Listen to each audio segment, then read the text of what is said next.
किसी ने बड़े कमाल की बात कही है कि बहुत ढूंढा उन्हें पूजा श्लोक और स्तुति में, अंत में प्रभु मिले प्रेम सेवा स्नेह और सहानुभूति में। नमस्ते दोस्तों, मैं हूं आरजे कार्तिक। एक ऐसे राजा की कहानी जिसका कोई बेटा नहीं था, कोई पुत्र नहीं था।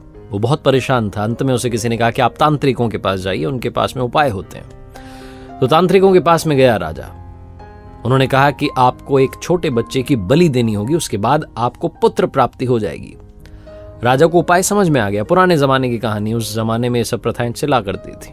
राजा ने पूरे राज्य में ढिंडोरा पिटवा दिया कि कोई भी एक छोटा बच्चा राजा को ला करके दे सकता है। जो भी ला करके देगा उसके परिवार को बदले में मनचाहा धन मिलेगा, बहुत सारा पैसा दिया जाएगा। उस राज्य में एक गरीब परिवार था, उनके बहुत सारे बच्चे थे। तो उन्होंने सोचा कि एक बच्चा है, निकम्मा है, नाकारा, कोई काम तो करता नहीं है, इसको दे देते हैं ले जा करके राजा को।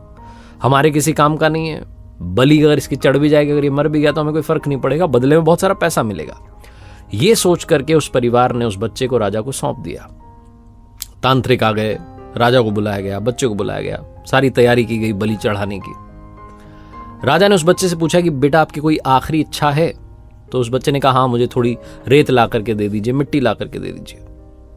राजा को समझ में नहीं आया, पता नहीं क्या करेगा। इच्छा पूरी की गई, रेत लाई गई, मिट्टी लाई गई। उस बच्चे ने उस रेत मिट्टी को मिला करके 4 छोटे छोटे महल बना दिए, और महल बनाने के बाद एक के बाद एक उसने 3 महल तोड़ दिए।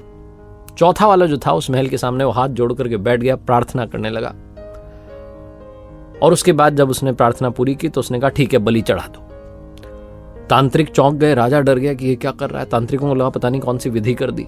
राजा ने पूछा कि आपने क्या किया? उस बच्चे ने कहा कि कुछ भी नहीं, बस 3 महल थे वो तोड़ दिए, चौथे वाले में प्रार्थना की। राजा ने पूछा कि थोड़ा बताओ, समझ नहीं पाए। तो बच्चे ने कहा कि पहला महल जो बनाया मैंने अपने माता पिता का था। मेरे माता पिता की, मेरे मम्मी पापा की जिम्मेदारी थी कि वो मेरी रक्षा करते, लेकिन उन्होंने पैसे के लिए मुझे बेच दिया। दूसरा महल रिश्तेदारों का था, सगे संबंधियों का था। उनकी जिम्मेदारी थी, कर्तव्य था कि मेरे माँ बाप को सिखाते समझाते कि ऐसा ना करें। उन्होंने भी नहीं समझाया, तो उस महल को भी मैंने तोड़ दिया। तीसरा महल जो था वो राजा का था, आपका था। राजा का तो कर्तव्य होता है कि प्रजा की रक्षा करे। आपने तो मेरी बलि चढ़ाने की तैयारी कर ली है, आपका महल भी मैंने तोड़ दिया। और चौथा महल जो है वो भगवान का है, प्रभु का है। उनके सामने मैंने प्रार्थना की और उनसे कहा कि अब आप देख लेना। बस यही था। राजा ने जब ये जवाब सुना तो अंदर तक हिल गया, चौंक गया, डर गया। उसे लगा कि पता नहीं इस छोटे बच्चे की बलि देने के बाद भी मुझे पुत्र प्राप्ति होगी कि नहीं होगी।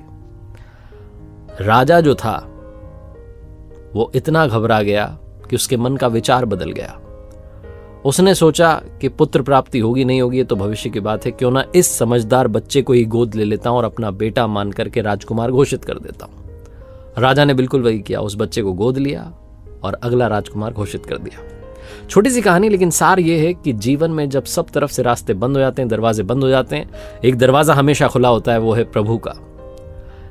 वो कभी भी किसी का भी अहित नहीं सोचते हैं। बस उन पर विश्वास रखना शुरू कीजिए, स्नेह के साथ, उनकी श्रद्धा के साथ आराधना करना शुरू कीजिए और आपस में प्यार बांटते चलिए, सहानुभूति बनाए रखिए। एक बार फिर से वही बात जो अक्सर आपसे कहता हूं, ऊपर वाले के आशीर्वाद, अपनी मेहनत और अपनों के प्यार के साथ कर दिखाओ कुछ ऐसा कि दुनिया करना चाहे आपके जैसा। याद रखिए, हर सोमवार सुबह 9:30 बजे मेरे साथ देखिए एक नई कहानी, और हर शुक्रवार सुबह 9:30 बजे मेरे साथ देखिए लर्निंग सीरीज का एक नया वीडियो।